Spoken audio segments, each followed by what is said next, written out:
So like all good stories go, I found this bad boy in the dumpster. And, you know, it's a working microwave. All the circuits work. And it plugs in, the time shows, everything is fine.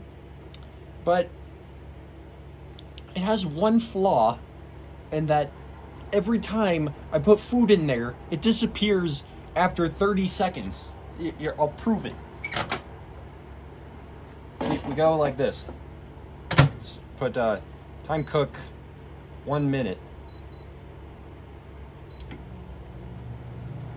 I mean, I guarantee that cup in there will be gone at exactly the 30-second mark.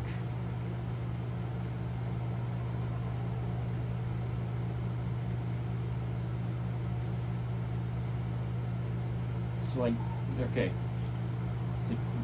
5, 4, 3. See, it's just gone. Nothing around the entire microwave. Nothing in this fridge. Nothing in the freezer. It's just gone. It's just gone. I don't know what happens to it. I don't know where it goes.